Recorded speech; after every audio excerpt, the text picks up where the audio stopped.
அடமானத்தில் இருக்கும் தங்க நகையை மீட்கும் சிறந்த வழி பிரைம் கோல்ட் ஹப். தொடர்புக்கு 9840551787. தங்கத்தை மட்டுமல்ல, தன்னம்பிக்கையையும் மீட்டு தருகிறோம். தெய்வத்தின் அருள் இப்போது உங்கள் கையில். 100% தூய்மையான சில்வர் காயின் உங்கள் இஷ்ட தெய்வத்தின் அழகான உருவத்துடன். உடனே ஆர்டர் செய்ய நிபுராவை அணுகுங்கள். பாபா வாங்கா கணித்தது என்ன அப்படின்னு சொன்னீங்கன்னா, 2025 வேர்ல்டு வார் 3 அளவுக்கான ஒரு விஷயம் நடக்கும். 5000வது வருடங்கள்ல ஒரு மனிதன் கூட உயிரோட இருக்க மாட்டாங்க. இந்த உலகமே வைப் அவுட் ஆயிடும் அப்படிங்கறதான் பாபா வாங்காவுடைய கணிப்பு. குடும்பம் செல்வ ரீதியாக பாதிக்கப்பட்டிருக்கு அல்லது நோய்வாய்ப்பட்டிருக்குனாலும், சொந்தக்காரர்களின் எதிர்ப்புகளினால் பாதிக்கப்பட்டிருந்தாலும், கர்நாடகத்தில் இருக்கக்கூடிய முருகனுடைய ரொம்ப ரொம்ப சக்தி வாய்ந்த ஸ்தலம் ஒண்ணு இருக்கு. ஹில் ஸ்டேஷனுக்கு குறிப்பாக போறவங்க இந்த டயத்துல போகாதீங்கன்னே சொல்லியிருந்தோம். இப்ப பாத்தீங்கன்னா மூணாறுல தொடர் நிலச்சரிவுகள் நடந்துகிட்டு இருக்கு. 8, 17, 26 இந்த தேதிகள்ல டிராவல் பண்றத அறவே தவிர்த்துடுங்க. மற்றபடி சனி பகவான வில்லன் எல்லாம் சொல்லவே கூடாது. ஏன்னா நம்மளுடைய கர்ம வினை பூர்வ ஜென்மத்திற்கான பாவத்துக்கான தண்டனையை தான் அவர் தராரு. அவர் உண்மையிலே சொல்ல போனா நீதிபதி. மிக சரியாக அலங்காரம் இல்லாமல் நீங்கள் பெருமாளை பாத்தீங்கன்னா கையில தராசு வச்சிருப்பாரு திருப்பதி பெருமாள். சோ சனி பகவானுக்கு மட்டும்தான் கையில தராசு கொடுத்திருப்பாங்க, நீதி தேவன் மாதிரி அவரு. சோ இந்த முருக வழிபாடு, லிங்க வழிபாடு இருக்கக்கூடிய இடங்கள்ல சனியோடைய ஆட்டம் அப்படிங்கிறது கொஞ்சம் கம்மியா இருக்கும். திருப்பதி ஸ்தலத்தை பத்தி சொன்னோம் இல்லையா, அந்த இடம் ஒரு காலத்தில் முருக ஸ்தலமாக அறியப்பட்ட இடம். திருப்பதியில பாத்தீங்கன்னா முடி காணிக்கை கொடுப்பாங்க. எங்கேயாச்சும் ஒரு பெருமாள் கோயில்ல முடி இறக்குறாங்களான்னு பார்த்தா முடி இறக்க மாட்டாங்க. ஆனா முருகனுடைய ஸ்தலங்கள் எல்லா இடத்துலயுமே முடி இறக்குவாங்க. அதன் ஆன்மீகம் நேயர்களுக்கு வணக்கம். நான் உங்கள் விஜய் பிரியா. ஆன்மீகம் தொடர்பான சந்தேகங்களுக்கு நம்ம ஒவ்வொரு நாளும் தீர்வு கொடுத்துட்டு இருக்கோம். நிறைய முக்கியமான விஷயங்கள், ஆன்மீக தகவல்கள்லாம் நம்ம தொடர்ந்து பார்த்துட்டு இருக்கோம். அந்த வகையில இன்னைக்கு நம்மளோட இணைஞ்சிருக்கிறாங்க பிரபல எண்கணித நிபுணரான சதீஷ் ராவ் அவர்கள் தான் நம்ம கூட இருக்கிறாங்க. அவங்க கிட்ட நிறைய விஷயங்கள் நம்ம கேட்டு தெரிஞ்சுக்கலாம். வணக்கம் சார். வணக்கம். எப்படி இருக்கீங்க சார்? சார், நம்ம பேசக்கூடிய விஷயங்கள் அவ்வளவு இருக்கு. ஸோ நாளுக்கு நாள் பார்த்தோம் அப்படின்னா அடுத்தடுத்து நிறைய அதிசயமான விஷயங்கள்லாம் நடந்துட்டு இருக்கு. நம்ம ஏற்கனவே சில ப்ரெடிக்ஷன்ஸ் எல்லாம் பார்த்திருந்தோம். அதுல குறிப்பா நிறைய மக்கள் கமெண்ட்ஸ் எல்லாம் கேட்டிருந்தாங்க, இந்த சந்திர ரேகை புக்கை பத்தி கொஞ்சம் டீட்டெயிலா சொல்லுங்க சார் அப்படின்ற நிறைய விஷயங்கள் பேசியிருந்தாங்க. அதுல நிறைய விஷயங்கள் நம்ம பார்க்கும்போது இதுலயும் கிட்டத்தட்ட அதே மாதிரியான ஒரு விஷயங்கள் தான், சம்பவங்கள் தான் நடந்துட்டு இருக்கு. ஏற்கனவே சுனாமி அப்படிங்கிற ஒரு விஷயம், நிலநடுக்கம் அப்படிங்கிற ஒரு விஷயம் கணிக்கப்பட்டதாக இருந்த ஒரு விஷயம், 3ஆம் உலகப் போர், இதுவும் ஒரு மிகப்பெரிய அழிவை நோக்கி போயிட்டு இருக்கு அப்படிங்கிற ஒரு விஷயம். இப்ப கிட்டத்தட்ட நம்ம நடக்கிற சம்பவங்கள்லாம் பார்க்கும்போது ஓகே, அப்ப இதுதான் அதுவா அப்படிங்கிற மாதிரியான ஒரு கணிப்புல போயிட்டு இருக்கு. சார், ரஷ்யாவுக்கும் அமெரிக்காவுக்கும் இருக்கிற அந்த பிரச்சனைகள் பத்தி சொல்லுங்க சார். இது ஒரு மிகப்பெரிய உலகப் போருக்கான வழிவகுக்குமா? உலகப் போர் அப்படிங்கிறது இனிமேல் வருவதற்கான சாத்தியக்கூறுகள் மிக குறைவு. ஆனா அதற்கான அந்த அளவுக்கான பேரழிவுகள் இந்த உலகத்துல நடந்துகிட்டே இருக்கும். ஏதாவது ஒரு மூலையில நடக்கும். அது இப்ப உக்ரைன் ரஷ்யா வார் நடக்குதுன்னா அது அந்த 2 நாடுகள் சம்பந்தப்பட்டு அவங்களுக்குள்ளார ஒரு பேரழிவுகள் அப்படிங்கிறது நடந்துட்டு இருக்கும். சமீபத்துல கூட இந்த இஸ்ரேல் போர்லையுமே பார்த்தோம். சோ அந்த இதுக்குள்ளார, அந்த ஜோனுக்குள்ளார நடந்துகிட்டு இருக்கும். பட் எல்லா நாடுகளும் பங்கு பெற்று ஒரு வார் நடக்க போகுது அப்படிங்கிறது ஒட்டுமொத்த உலக மனித குலத்துக்கே ஒரு அச்சுறுத்தல் தான். ஸோ அது பயோவார் மூலமா நடக்கிறதுக்கான வாய்ப்புகள் பெரிதாக இருக்கு. சமீப காலங்கள் இப்ப அடுத்து வரக்கூடிய சில வருடங்களை வச்சு மட்டும்தான் நம்ம சொல்றோம். பட் இது எப்ப ரொம்ப பீக்குக்கு போகும்னா, பாபா வாங்கா கணித்தது என்ன அப்படின்னு சொன்னீங்கன்னா, 2025 வேர்ல்டு வார் 3 அளவுக்கான ஒரு விஷயம் நடக்கும் அப்படிங்கறத அவங்க முன்னாடியே சொல்லியிருந்த ஒரு விஷயம்தான். 2025 2 பெரு நாடுகள் ஒன்றுத்திற்கு ஒன்று முட்டிக்கொள்ளும் பொழுது அந்தந்த நாடுகளோட அணி சேருவாங்க இல்லையா, மற்ற நாடுகள் அணி சேருவாங்க இல்லையா, அப்படி சேர்ந்து ஒரு பெரிய அச்சுறுத்தல் நிகழும் அப்படின்னு சொல்லியிருந்தாங்க. ஆனா இத ஓவர்டேக் பண்ணிட்டு ஒரு வைரஸ் நோய் பரவுவது அல்லது ஒரு இயற்கை சீற்றங்கள் நடக்கிறதுங்கிறது இருந்துகிட்டே இருக்கும்ங்கிறத அவங்க சொல்லியிருக்காங்க. சோ இந்த வார் அந்த இயற்கை சீற்றங்களால அடிபட்டு போகும்ங்கிறது தான் அவங்க சொல்லி வச்சது. ஆனா இந்த மனித குலம் மொத்தமாக அழியுங்கிறது கிட்டத்தட்ட வந்து இன்னும் நம்ம வந்து இப்ப நம்ம 2021 வருஷத்துல இருக்கோம்னா 5000வது வருஷத்துலதான் அது அழிய போகுதுங்கிறாங்க. இப்ப நம்ம இருக்கிறது 20ஆம் நூற்றாண்டு, அடுத்தது 5000 வருடங்கள் வரைக்கும் நம்ம வந்து கிராஸ் பண்ணிக்கிட்டே போவோம். 5000வது வருடங்கள்ல ஒரு மனிதன் கூட உயிரோட இருக்க மாட்டாங்க. இந்த உலகமே வந்து வைப் அவுட் ஆயிடும் அப்படிங்கறதான் பாபா வாங்காவுடைய கணிப்பு. இப்ப வந்திருக்கிற இந்த பிரச்சனை அப்படிங்கிறது வந்து ஒரு ஈகோ ப்ராப்ளம். அதுவும் அமெரிக்க அதிபர் ட்ரம்ப் வந்து ரொம்ப காமெடி பண்ணிட்டு இருக்காரு கொஞ்ச நாளாவே. அவரு வந்து ஈகோயிஸ்டிக்கா சும்மா ஒரு கமெண்ட் போட்டதுக்கு, அவர் அதிபருங்கிற ஒரே காரணத்துக்காக இப்படியெல்லாம் அவர் வந்து ஒரு பெரிய ஒரு விஷயத்த கையில் எடுக்கிறாரு. அது வந்து ரஷ்ய முன்னாள் அதிபர், முன்னால கூட அவர் அதிபர் கிடையாது, முன்னாள் அதிபர் டிமிட்ரி அப்படிங்கிறவர் வந்து ஒரு கமெண்ட் போடுறாரு. நீ இந்த மாதிரி எங்க நாட்டை பத்தி ஏதாச்சும் தப்பாவே பேசிக்கிட்டு இருந்தீங்கன்னா, நீ வந்து போருக்கு நீ வந்து எங்களை கூப்பிடுற மாதிரி 1 by 1 ஸ்டெப் பை ஸ்டெப்பா நீ முன்னாடி வர அப்படிங்கிற மாதிரி அவர் போடுறாரு. ஸோ டிமிட்ரியோட இந்த ஒரு இதுக்கு கமெண்ட்டுக்கு இவர் ரியாக்ட் பண்ற விதமா ரொம்ப எரிச்சல் அடைந்து, ஏன்னா இப்ப அவர் பாதுகாப்புத்துறை துணை அதிகாரியாகவும் இருக்காரு இந்த டிமிட்ரிங்கிறவரு. புட்டினை விடவும் ரொம்ப ஒரு ஆக்ரோஷம் நிறைந்த ஒரு தலைவராக அவர் பார்க்கப்படுறார். 2008 2012 வரைக்கும் இருந்தவர் தான் இந்த டிமிட்ரிங்கிறவர். ஸோ இவருடைய கமெண்ட்டை வந்து அவர் ஓவர்டேக் பண்ணணும், அவரை வந்து ஆஃப் பண்ணணுங்கிற மாதிரி தான் எரிச்சல் அடைந்து, நான் வந்து நியூக்ளியர் சப்மரைனை வந்து அதை என்னன்னு கூட அவர் தெளிவா சொல்லல. அவரு ட்ரம்ப் அவர்கள் வந்து தெளிவா சொல்லல. நியூக்ளியர் சப்மரைனா நியூக்ளியர் ஃபியூவலா யூஸ் பண்ணி போற சப்மரைனா அல்லது நியூக்ளியர் வெப்பன்ஸ் தாங்கின சப்மரைனா அப்படிங்கிறதையும் அவர் தெளிவா சொல்லல. எந்த இடத்துல நிலைநிறுத்திருக்கோங்கிறதையும் சொல்லல. ஆனா இது நாளுக்கு நாள் வந்து வலுவடைந்தால் சில இழப்புகள், சில விஷயங்கள் நடக்குங்கிற மாதிரி இருக்கு. Okay sir. ஸோ நம்ம ஏற்கனவே வந்து பார்த்தோம் அப்படின்னா ட்ரம்ப் அவர்கள் வந்து 25% வந்து வரி வந்து இன்க்ரீஸ் பண்ணியிருக்காங்க. ஸோ இதனால வந்து ஸ்டாக் மார்க்கெட்ல வந்து நிறைய விஷயங்கள் வந்து நம்ம பிரச்சனைகளை வந்து சந்திச்சுட்டு இருக்கோம். ஸோ நம்ம வந்து ஏற்றுமதி இறக்குமதியில நிறைய பிரச்சனைகளை வந்து சந்திச்சுட்டு இருக்கிற நிலைமையில இவர் வந்து திரும்பவும் வரியை வந்து இன்க்ரீஸ் பண்றதுக்கான வாய்ப்புகள் இருக்கு. ஸோ இதனால வந்து நிறைய பேருடைய இது ஐடில வேலை பார்க்குறவங்களுடைய நிலைமை, அந்த பொருளாதாரத்துல இன்வெஸ்ட்மெண்ட் பண்ணக்கூடியவங்களுடைய நிலைமை, ஸோ இது வந்து ஒரு பெரிய பாதிப்புக்குள்ளாகும் அப்படிங்கிற மாதிரியான விஷயங்கள் சொல்றாங்க. ஸோ இது எந்த காலத்துல இருக்கு சார்? இது நாளுக்கு நாள் அதிகமாக தான் செய்யும். அதுவும் அவரை பொறுத்த அளவுக்கு அவர் எடுக்கிற அத்தனை முடிவுகளுமே உலக அரங்கில் கோமாளித்தனமாக தான் பார்க்கப்படுது. ஈவன் அந்த நாட்டு மக்களுக்கே வந்து அவங்க எரிச்சல் தான் அடைகிறாங்க. எங்களெல்லாம் வாழ விடவே மாட்டாரு போல இருக்கு அப்படிங்கிறது தான் அந்த நாட்டினருடைய கருத்துக்களாகவே இருக்கு. இப்ப நம்ம இந்திய தேசத்து வியாபாரிகளை நிறைய அது பாதிக்கக்கூடிய வகையில இந்த 25% அப்படிங்கிற இந்த டாரிஃப், அந்த டாக்ஸ் இருந்தாலுமே கூட நாளுக்கு நாள் வந்து நம்ம வந்து ஸ்டேபிள் தான் ஆயிட்டு இருக்கோம். இப்ப பாத்தீங்கன்னா ஒரு பக்கம் இதை பேலன்ஸ் பண்ற மாதிரி நம்ம வந்து கச்சா எண்ணெயை வந்து ரஷ்யாட்டேருந்து குறைந்த விலையில வேற வாங்க ஆரம்பிச்சிட்டோம். அதுதான் இவரை ட்ரிகர் பண்ணது. இவரை வந்து ரொம்ப என்னடா இவனுங்க என்ன பண்ணாலும் அடங்க பண்ணிக்கிறாங்க, இன்னொரு பக்கம் போய் இன்னொரு ஒரு கேட்டை ஓபன் பண்ணிடுறானுங்களேன்னு சொல்லிட்டு தான் அவர் இந்த மாதிரி டாக்ஸ் எல்லாம் போடுறது. உண்மையில் சொல்ல போனா நம்ம இந்திய தேசத்தில் இருக்கக்கூடிய ஒரு ஃபினான்ஷியல் நாலேஜும் அந்த சேவிங்ஸ் கெப்பாசிட்டியும் அமெரிக்கால கிடையாது. அமெரிக்கால வந்து ஃபினான்ஷியல் சிச்சுவேஷன் எந்த அளவுக்கு இருக்குன்னா, அங்க கிரெடிட் கார்டு, ரொட்டேஷனு, இந்த மாதிரியான ஒரு வாழ்க்கையை தான் அந்த மக்களே வாழ்ந்துகிட்டு இருக்காங்க. நம்ம நாட்டுல வந்து வந்தது மாதிரியான ஒரு பெரிய ஒரு இடர்பாடுகளோ பஞ்சமோ ஏதோ ஒரு விஷயத்த அந்த நாடு ஃபேஸ் பண்ணிச்சுன்னா தான் அதனுடைய ரியல் சிச்சுவேஷனே தெரியும். இப்ப இன்னும் சொல்ல போனா எந்த அளவுக்கு சொல்றாங்கன்னா, அவங்க உள்ள பேங்குகளே வந்து திவாலாகக்கூடிய கண்டிஷன்ஸ்ல இருக்குங்கிறாங்க அமெரிக்கால. இந்த நிலைமையில அவர் இருந்துகிட்டு தான் அவர் இப்படி எல்லாம் பேசுறாரு. கொரோனாவை வந்து மிக சரியாக அழகாக எதிர்கொண்ட நாடுகள்லாம் அமெரிக்கா கிடையாது, இந்தியா இருக்கு. நீங்க அந்த பழைய ஹிஸ்டரி எடுத்து போய் பாத்தீங்கன்னா 2019 பாத்தீங்கன்னா 2019 2020 எல்லாம் வந்து நம்ம இந்தியா வந்து அப்படி ஒரு லாக்டவுனை சந்திச்சுமே நம்ம ஸ்டேபிளா இருந்தோம்.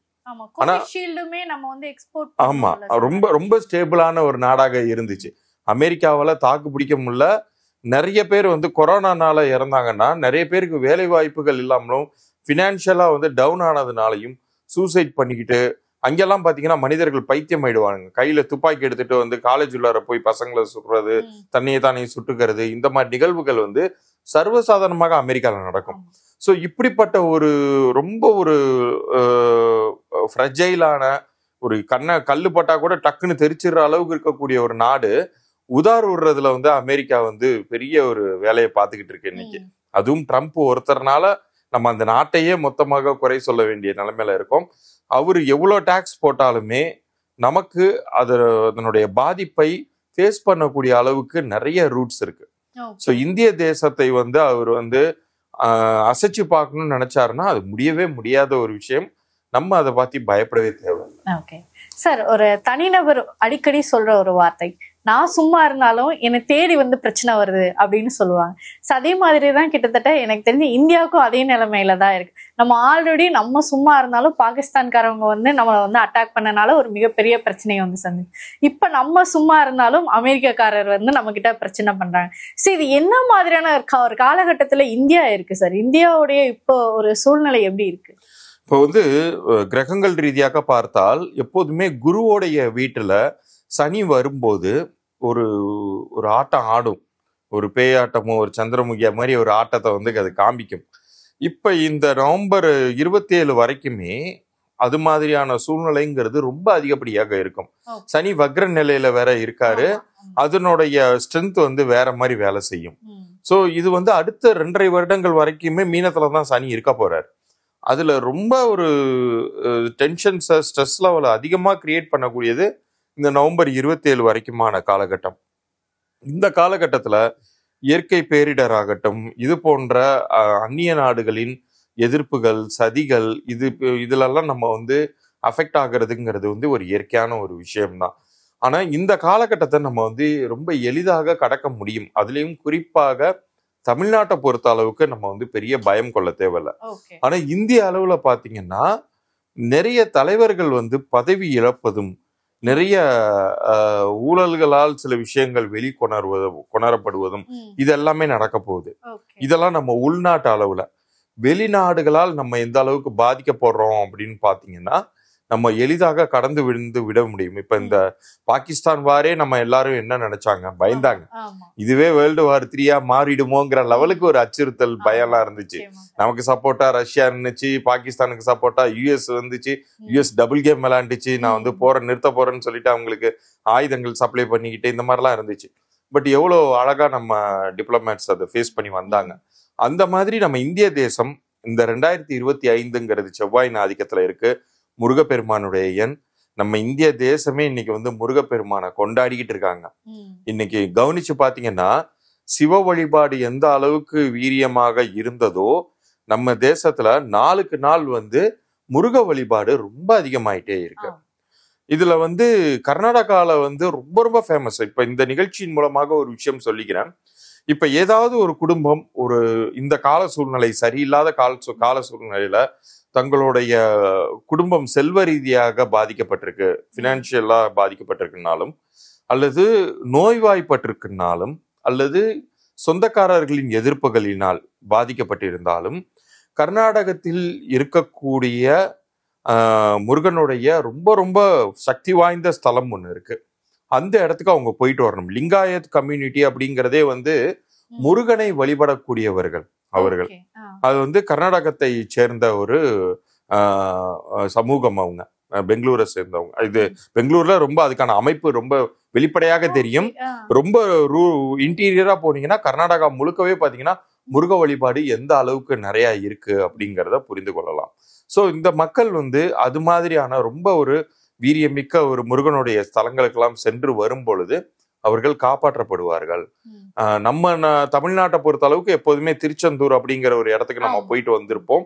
ஸோ இந்த நிகழ்ச்சியை பார்க்கக்கூடியவர்கள் கர்நாடகா தேசத்தில் போய் அங்க இருக்கக்கூடிய முருகனுடைய ஆலயங்கள், ரொம்ப பிரசித்தி பெற்ற பழமை வாய்ந்த ஆலயங்கள்லாம் இருக்கு, அங்கெல்லாம் அவர்கள் போயிட்டு வரலாம். ஓகே சார், பொதுவா நம்ம வந்து நிறைய பிரச்சனைகளை வந்து சந்திச்சுட்டு இருந்தோம் அப்படின்னாலும் முக்கியமாக இந்த பெயர்ச்சிகள் வந்து நம்மளுடைய வாழ்க்கையில ஒரு மிகப்பெரிய டேர்னிங் பாயிண்ட் அப்படின்னு சொல்லுவாங்க.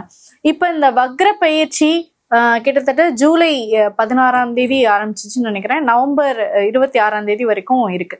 இந்த காலகட்டங்கள்ல எப்படி இருக்க போது, என்னென்ன மாதிரியான விஷயங்கள்லாம் நடக்க போது, எதுல எல்லாம் எச்சரிக்கையா இருக்கு? இந்த காலகட்டத்துல உண்மையிலே ஒவ்வொருத்தருடைய தனி மனிதருடைய வருமான நிலை அப்படிங்கிறது பாதிக்கப்படக்கூடிய காலகட்டமாக இது இருக்கு. நிறைய கடன் வாங்க வேண்டிய சூழ்நிலைகள் வரும். அப்ப ஒவ்வொரு குடும்ப தலைவர்களும் அல்லது பெண்கள் நிர்வகிக்கக்கூடிய குடும்பங்கள்லையும் அவங்க ஃபோக்கஸ் பண்ண வேண்டியது சேவிங்ஸ்லயாக இருக்க வேண்டும். ஏன்னா இந்த காலகட்டம் பணத்தினால் ஒரு பாதிப்பு வருவது, பணத்தினால் அவமானத்தை சந்திப்பது, இதுதான் நிறைய நடக்க போகுது. ஸோ இந்த ஒரு சிச்சுவேஷன்ஸ்ல நம்ம கிரகங்களின் பாதிப்புகளுக்கு உள்ளாகாம இருக்கணும்னா குலதெய்வ வழிபாடு அப்படிங்கிறது ரொம்ப ரொம்ப முக்கியம்.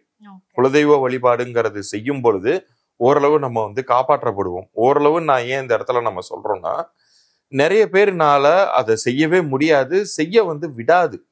உண்மை அதுதான். நிறைய பேர் குலதெய்வத்துக்கு கோயிலுக்கு போயிட்டு வரணும்னு நினைப்பாங்க, ஏதோ ஒரு காரணத்தினால தட்டி போயிட்டே 3-4 வருஷம் அப்படியே கடந்து போயிடும்.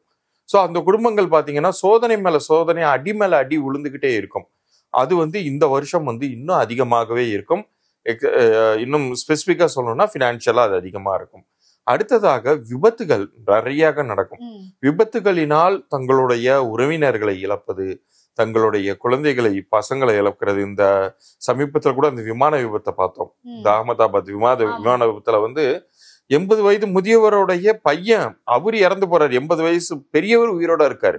சோ இந்த மாதிரி விபத்துகளில் இருந்தெல்லாம் தங்களை காத்து கொள்வதற்காக மக்கள் கண்டிப்பாக வீட்டில் அந்த குலதெய்வத்தை வர வைக்கக்கூடிய அளவுக்கு அவங்க ப்ரே பண்ணணும். இங்க கூட இருந்து எங்களை காப்பாத்துங்க அப்படின்னு சொல்லும் போது அதுல பெயர் பரிகாரமுமே ஒன்றுதான். நான் எப்போதுமே சொல்லுவேன், என் கடித ரீதியாக நிறைய பேர் மனிதர்களுடைய தங்களுடைய வாழ்வாதாரத்தையே நிறைய பெரிய லெவலுக்கு மாத்திருக்காங்க. தற்போது இருந்த சூழ்நிலையை விட ரொம்ப பெரிய லெவலுக்கு மாத்திருக்கிறவங்க எல்லாம் இருக்காங்க. இப்ப இன்னைக்கு ஜெயித்த பெரிய மனிதர்கள் நிறைய பேருடைய லைஃப்ல அவங்களுடைய இயற்பெயர் இருந்தது வரைக்கும் அவங்க எப்படி இருந்தாங்கன்னு பாருங்க, பெயர் திருத்தம் ஆனதுக்கு அப்புறம் எப்படி இருந்தாங்கன்னு பாத்தீங்கன்னாலே தெரியும். பட் இதற்குமே வாய்ப்பு கிடைக்காது. நான் எப்போதுமே சொல்லுவேன், ஒரு நல்ல விஷயத்தை பத்தி தெரிந்து கொள்வதற்கு இப்ப இந்த நிகழ்ச்சியை பாக்குறாங்க, எல்லாருமே பாத்துருவாங்களான்னு கேட்டா எல்லாருமே பார்க்க மாட்டாங்க. கீழே போய் இந்த வியூஸ் பார்க்கும்போதுதான் தெரியும் இத்தனை பேர் மட்டும்தான் பார்த்திருக்காங்க அப்படிங்கிறது. அவர்களுக்கு இறைவன் காண்பிக்கக்கூடிய வழியை அவங்க ஃபாலோ பண்ணாங்கன்னாலே போதுமானது. அவங்க பெரிய அளவுக்கு காப்பாற்றப்படுவாங்க. முக்கியமாக ஒரு நல்ல காரியம் செய்யும் போது ஒரு நல்ல நாள் பாக்குறது, நல்ல நேரம் பாக்குறது, இந்த மாதிரியான விஷயங்கள்லாம் பண்ணுவோம். ஏற்கனவே நம்ம சொல்லியிருந்தோம், இந்த மாதிரியான தேதிகள்ல கிளம்புங்கிறவங்க, பயணப்படுறவங்க கொஞ்சம் முக்கியமான இந்த நாட்கள் எல்லாம் தவிர்த்துருங்க அப்படின்னு. ஸோ இந்த ஆகஸ்ட் மாதம் வந்துடுச்சு. ஸோ இந்த ஆகஸ்ட் மாதத்துல எதெல்லாம் ரொம்ப கவனமாக இருக்க வேண்டிய நாட்கள்? ஏன்னா இந்த மாதத்துல பாத்தீங்கன்னா ஒரு பக்கம் சனி வக்ர நிலை, அடுத்தது செவ்வாயும் வக்ர நிலை. அப்படிங்கும்போது குறிப்பாக தங்களுடைய சொந்த ஊருக்கு பிரயாணப்பட்டு போறவங்க, ஒரு லேண்டை நாம ப்ராப்பர்ட்டி வாங்கி போட்டிருந்தோம், அதை சரி பார்க்கறதுக்காக போறோம் அப்படிங்கிற காரணத்துக்காக டிராவல் பண்ணி போறவங்க, இவர்கள் எல்லாருமே ரொம்ப உஷாரா இருக்க வேண்டிய காலகட்டமாக இது அறியப்படுது.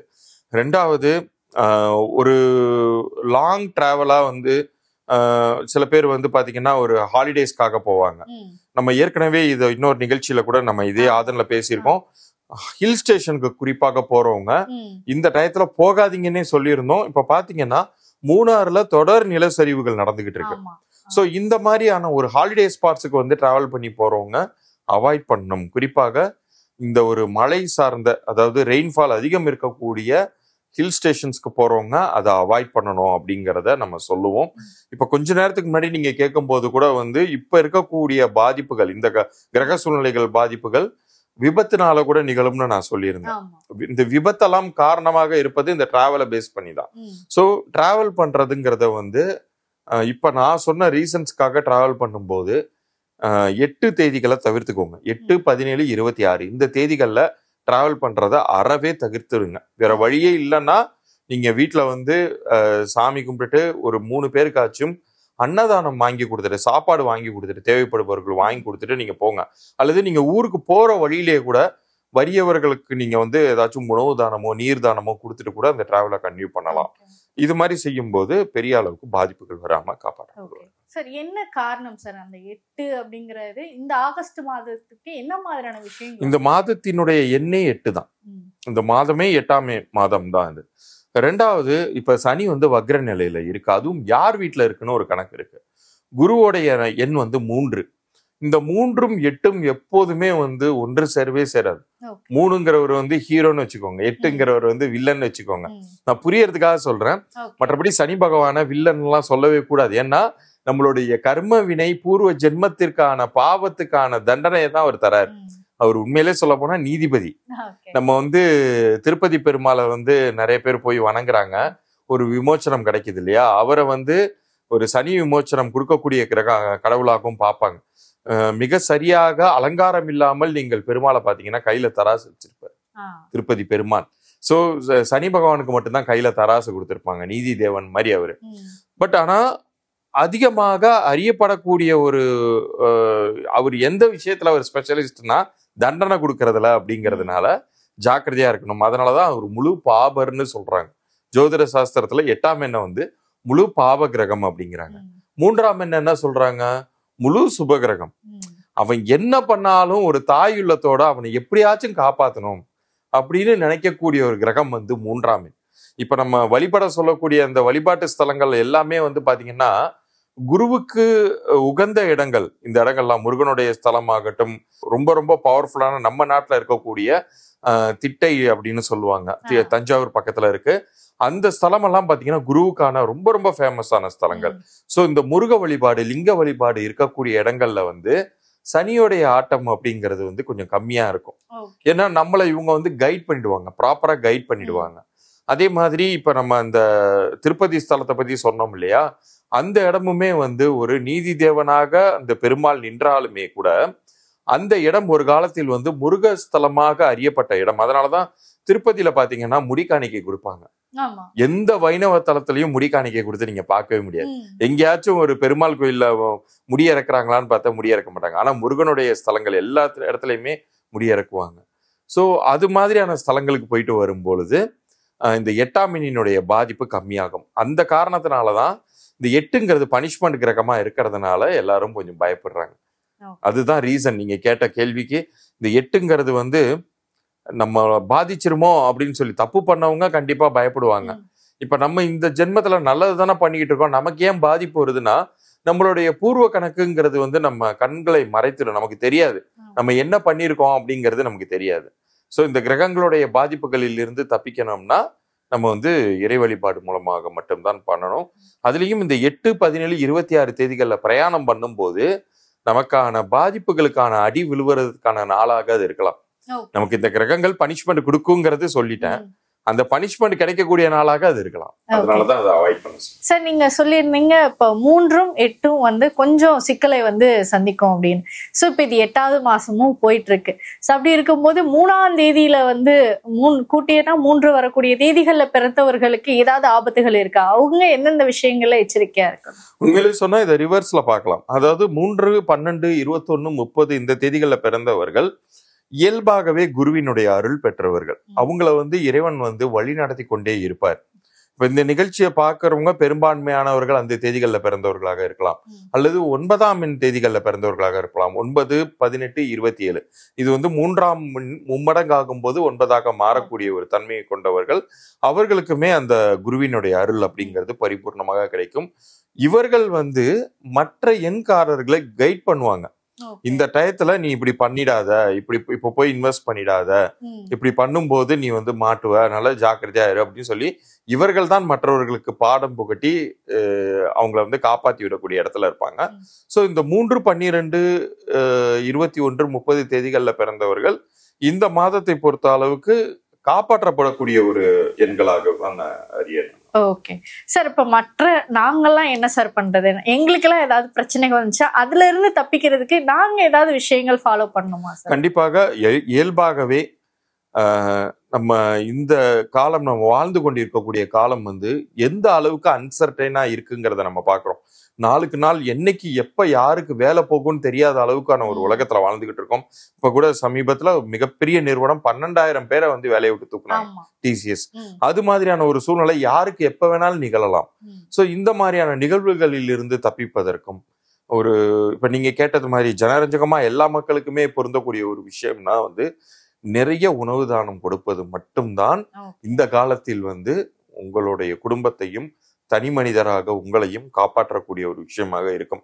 ஏன்னா இந்த பிறப்புல வந்து நம்ம வந்து நிறைய பாதிக்கப்படுவதற்கு சிரமப்படுவதற்கு காரணமே ஏதோ ஒரு காலத்துல நம்ம பண்ண ஒரு வினைகளாலதான் இந்த பிறப்பை எடுத்திருக்கோம். அந்த வினைப்பதிவு நம்மளை பெரிதாக பாதிக்க கூடாதுன்னு நினைச்சோம்னா இந்த உணவு தானம் அன்னதானத்துல அதாவது நம்ம டைரக்டா பண்ணணுங்கிறது இல்ல, செய்யக்கூடிய இடத்துல போய் பங்கு எடுத்துக்கொள்ளலாம். இன்னைக்கெல்லாம் பாத்தீங்கன்னா எல்லா சிவன் ஆலயங்கள்லயும் சரி முருகனுடைய ஆலயங்கள்லயும் சரி ரொம்ப சிறப்பாக அந்த அன்னதானம் பண்றாங்க. அங்க போய் நீங்க பணம் கட்டி நீங்க இது பண்ணலாம். அவ்வளவு தூரம் எல்லாம் போகணும்னு அவசியமே இல்லை. உங்க வீட்டுக்கு அருகிலேயே எங்கேயாச்சும் ஒருத்தவங்க உணவு தானம் கொடுக்கறத நீங்க கண்ணால பாக்குறீங்கன்னா அவங்கள்ட்ட போய் பேசிட்டு நானும் இதுல கலந்துக்கிறேன் அப்படின்னு சொல்லலாம். இப்ப இதுல பாத்தீங்கன்னா பழனியில வந்து கணக்கன்பட்டி சித்தர்னு சொல்லிட்டு ரொம்ப ரொம்ப சக்தி வாய்ந்த சித்தர் பீடம் அது.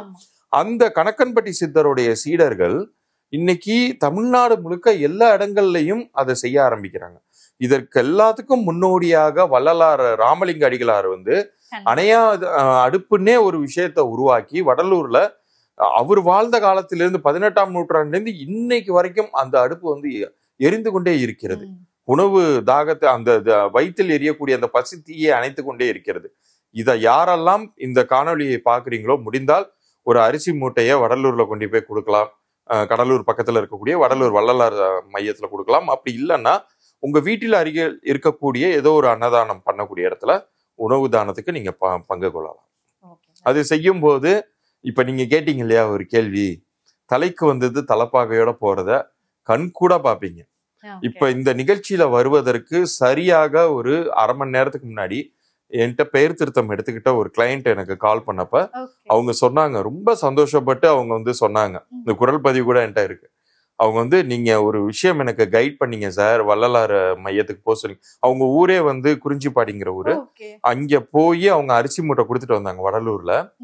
பெரிய அளவுக்கான ஒரு மாற்றங்கள் நிகழ்ந்து இன்னைக்கு அவங்க ரொம்ப சந்தோஷமா பேசும்போது அந்த ரிசல்ட்டை வந்து கண்கூட என்னால பார்க்க முடிஞ்சிச்சு. சோ இது வந்து அவர்களுக்கு நடந்திருக்குன்னா இங்க இத காணொலியை பார்த்து கொண்டிருக்கக்கூடிய எல்லாருக்குமே அது சாத்தியம் தான். அதனாலதான் இதை செய்ய. ஓகே, கண்டிப்பாக சார். இவ்வளவு பெரிய மாற்றம் நடக்குது அப்படின்னா ஒரு சிறிய உதவி நம்மளால முடிஞ்சது கண்டிப்பா எல்லாரும் பண்ணதான் செய்வாங்க. சோ அதே மாதிரி நம்ம பேக் டு அந்த வார் பத்தி வந்தாலும் இப்ப எல்லாருமே வந்து இதுல பொருளாதார இழப்புகள் வந்து நிறைய ஏற்படும். இது வந்து தனிநபருக்கான பாதிப்புகளையும் வந்து நிறைய உருவாக்கும். அப்ப பொருளாதாரத்துல இருந்து தப்பிக்கிறதுக்கு என்ன மாதிரியான விஷயங்களை வந்து அவங்க கையாளணும்? நிச்சயமா வந்து இனிமேல் பட்டு எந்த ஒரு ஃபேமிலியில இருக்கிறவங்களும் அதிகப்படியான செலவினங்கள், அதுவும் வந்து ஆடம்பரத்துக்கான செலவு செய்வதற்கான வாழ்க்கையில இப்ப நம்ம இல்லை. ஆனா நம்மளுடைய பிரசன்ட் உலகம் வந்து ஆடம்பரத்தை நோக்கி நம்மளை அறியாமலேயே நம்மளை இழுத்துட்டு போகுது. சாதாரணமா ஒரு ஃபேமிலி வந்து ஒரு எக்ஸைட்மெண்ட் ஒரு ஃபன் பார்க்குக்கோ ஒரு தியேட்டருக்கோ போனா கூட அசால்ட்டா இப்படிங்கிறதுக்குள்ளார 2000-3000 ஓடி போயிடுது. சோ இந்த ஒரு காலகட்டம் எந்த அளவுக்கு மோசமானதாக இருக்குன்னா, இன்னைக்கு ஒருத்தவங்க ஐடி ஃபீல்ட்ல மாசம் 1 லட்ச ரூபா வாங்கிட்டு இருந்திருப்பாரு. ரொம்ப ஈஸியா 50,000 வரைக்கும் இஎம்ஐக்கு பே பண்ணியிருப்பாரு. ஃபேமிலிக்கு வந்து ஒரு மாசம் 20,000 செலவு பண்ணியிருப்பாரு. பாக்கி காசை அவர் சேவிங்ஸ் பண்ணிட்டு வந்திருப்பாரு. ஆனா நாளைக்கு அவருக்கு வேலை போயிடுச்சுன்னா யோசிச்சு பாருங்க, இந்த 12,000 பேர் வேலையை விட்டு தூக்கிட்டாங்கிறாங்க. 12,000 பேருடைய நிலைமை இப்ப நான் சொன்ன கணக்குல யோசிச்சு பாத்தீங்கன்னா அவ்வளவுதான், இப்படியே ஸ்டக்கப்பாய் நிக்க வேண்டியதுதான். சோ இப்ப கைடன்ஸா நம்ம சொல்ல வேண்டியது என்னன்னா, தயவு செய்து இந்த ஒரு கிரக சூழ்நிலைகள் சரியில்லாத காலத்துல யாருக்கு எப்ப என்ன பிரச்சனை வரும்னு தெரியாத ஒரு காலகட்டத்துல நம்ம வந்து ஆடம்பர செலவுகளை கம்மி பண்ணிக்கிட்டு இந்த 50,000 வந்து 1 லட்சம் சம்பாதிக்கிறவங்க 50,000 செலவு பண்ணாங்கன்னா 50,000 வந்து அப்படியே சேவிங்ஸுக்கு வச்சுட்டு பாக்கி 50,000 உங்க ஃபேமிலிக்கு மற்ற விஷயங்களுக்கு நீங்க வந்து செலவு பண்ணலாம். ஸோ பாதிக்கு மேல நம்ம வந்து சேவிங்ஸ் பண்ணா ஓரளவு தப்பிக்கலாம். ஏன்னா நம்ம இந்திய தேசமே அதற்கு வந்து பெயரும் புகழும் பெற்றது. இப்ப ஒவ்வொரு வீட்லயுமே வந்து குறைஞ்சது வந்து தங்கம் வந்து ரொம்ப வறிய வீடாக இருந்தாலுமே அங்க 1 பவுன் தங்கம் வச்சிருப்பாங்க, ஏதாவது ஒரு ரூபத்துல வச்சிருப்பாங்க. ஏன் அந்த விஷயத்தெல்லாம் நம்ம பெரியவர்கள் முன்னோர்கள் அதெல்லாம் உருவாக்குனாங்கன்னு பாத்தீங்கன்னா, நம்மளை அறியாமலேயே நமக்கான ஒரு சேவிங்ஸை வந்து அவங்க உருவாக்கி வச்சுட்டாங்க. ஸோ ஒரு வீட்டில் தங்கம் இருப்பதுங்கிறது பணம். ஒரு ஒரு வேற வழியே இல்ல. ஒரு திடீர்னு ஒரு மெடிக்கல் எமர்ஜென்சினா வந்து ஒரு தாலியை வச்சு கூட வந்து ஒரு வறிய குடும்பமாக இருந்தாலும் அந்த எமர்ஜென்சியை ஃபேஸ் பண்ண முடியும். இது மற்ற நாடுகள்ல கிடையாது. நம்ம இந்திய தேசத்துல ரொம்ப அதிகம் உண்டு. ஸோ எவ்வளவு ஒரு மோசமான கிரக சூழ்நிலைகள் இருந்தாலும் சேவிங்ஸ் அதிகம் இருக்கக்கூடிய வீடுகள் காப்பாற்றப்படும். பொதுவா நம்ம ஏதாவது ஒரு விஷயம் நம்ம நல்லதே பண்ணாலும் எண்கள் வந்து பகையை வந்து உண்டாக்கிடும் அப்படின்னு சொல்லுவாங்க. இப்ப நம்ம வந்து ஆரம்ப காலகட்டத்தில இருந்து அமெரிக்காவுக்கும் நமக்கு ஒரு நல்ல உறவு வந்து இருந்தது அப்படிங்கிறது நம்ம எல்லாருக்கும் தெரிஞ்சதுதான். இந்த திடீர்னு பகை அப்படிங்கிறது எண்கள் தான் முக்கிய காரணமா? எண்களும் ஒரு காரணம். காரணம் என்னன்னா, இந்த வருஷத்தோடைய அமைப்பே வந்து பிரச்சனைகளை, போராட்டங்களை உண்டு பண்ணுவது, பெரிய வந்து ஒரு கோர விபத்துகளை ஏற்படுத்தக்கூடியது, நெருப்பினால் நிறைய அழிவுகளை ஏற்படுத்தக்கூடியது. இன்னைக்கு வந்து 2 நாடுகள் தாக்கி கொள்ளுதுன்னா அந்த இடத்துல வெடிகுண்டு வந்து உழுவுது, நெருப்பு பிளம்பாகுது. அதுதான் காரணமாக இருக்கு. இந்த 2025ங்கிறது ஒரு டிஸ்ட்ரக்டிவ் ஃபோர்ஸ். ஒரு கிட்டத்தட்ட பாத்தீங்கன்னா சூரபத்மன் மாதிரி. இப்ப 2025 9ஆம் எண்ணுங்கிறது வந்து சூரபத்மனாக, நீங்க அரக்கனாக நினைச்சுக்கோங்க. அந்த அரக்கனை அழிக்கக்கூடிய இன்னொரு ஒரு பாசிட்டிவ் சக்தியாக நம்ம தேசங்கள்ல நம்ம உண்மையிலே புண்ணியம் பண்ணவங்க முருகனை வந்து உருவாக்கி வச்சோம். முருகன் வந்து சூரபத்மனை அழித்தார். அவரு ஒரு பாசிட்டிவான ஒரு 9ஆம் எண்ணிற்கான ஃபோர்ஸ் அவரு. ஸோ இது மாதிரியான ஒரு அழிவு சக்தி மிகுந்த ஒரு 2025ங்கிறதுனுடைய தாக்கமே வந்து இந்த உலக அரங்கில், நம்ம இந்திய தேசம் மட்டும் இல்ல, உலக அரங்கிலேயே வந்து பிரச்சனைகளை, போராட்டங்களை உண்டு பண்ணக்கூடிய எண்ணாக அது அமைஞ்சிருக்கு. அதுதான் வந்து இவ்வளவு பெரிய பிரச்சனைகளை உண்டு பண்ணுது. அதை தான் கொஞ்ச நேரத்துக்கு முன்னாடி நம்ம சொல்லும் போது சொன்னோம். ரொம்ப பவர்ஃபுல்லான காடாக நம்ம ஏன் முருகனை சொல்றோம்? அதுவும் கர்நாடகத்துல குக்கே சுப்பிரமணியா, அந்த கோயிலுடைய பேரே வந்து அந்த குக்கே அப்படிங்கிற இடத்துல இருக்கக்கூடிய சுப்பிரமணியர் ஆலயம். இங்க போயிட்டு வரும் பொழுது பாத்தீங்கன்னா நாகதோஷங்கள் விலகும். குறிப்பாக ஒரு பணத்தட்டுப்பாடு அப்படிங்கிறது விலகும். விபத்துகளினால் ஏற்படக்கூடிய அந்த ஒரு விஷயம், அந்த பிரச்சனைகள் இருந்து மீண்டு வருவாங்க. அதாவது ஒரு பய உணர்வுங்கிறது போய் ஒரு தெளிவு கொடுக்கக்கூடிய ஒரு பவர்ஃபுல்லான பிளேஸ்க்கு போயிட்டு வரும்போது இந்த 9ஆம் எண்ணினுடைய பாசிட்டிவ் எனர்ஜியை நம்ம ஃபுல்லா எடுத்துட்டு வரோம். ஸோ அந்த டிஸ்ட்ரக்டிவ் ஃபோர்ஸ், அதனாலதான் நான் ரொம்ப எளிதாக சொன்னேன், ஒரு அரக்க ரூபமாக இருக்கக்கூடிய 9ஆம் எண்ணை இன்னொரு ஒரு பாசிட்டிவ் சக்தியான நம்ம கடவுள், முருக கடவுளை நம்ம எடுத்துக்கொள்ளும் போது, அவருடைய சக்தியை எடுத்துக்கொள்ளும் பொழுது நிச்சயம் நம்ம பாதுகாக்கப்படுவோம். தனி மனிதர் அளவுலயாச்சும் பாதுகாக்கப்படுவோம். Okay sir. சார், நிறைய முக்கியமான விஷயங்கள் பேசணும். அடுத்தடுத்து நடக்கக்கூடிய நிகழ்வுகளை பார்க்கும்போது ஒரு சின்ன பயம் எல்லாருக்குள்ளேயும் வந்துட்டு தான் இருக்கு. அதுவும் இவ்வளவு பெரிய நாடுகளுக்கு இடையில இவ்வளவு ஒரு பெரிய பிரச்சனைகளை வந்து சந்திக்க போகுதா அப்படின்னு யாருமே எதிர்பார்க்கல. ஆனா சந்திச்சாங்க. அப்படி இது வந்து எவ்வளவு தூரம் போகும் அப்படிங்கிறத ஒரு எண்கணித நிபுணரா இப்போ இருக்கக்கூடிய கால சூழ்நிலை வந்து எப்படி இருக்கு அப்படிங்கிறத ரொம்ப தெளிவாக எங்களுடைய நேயர்களுக்கு கொடுத்ததற்கு மிக்க நன்றி.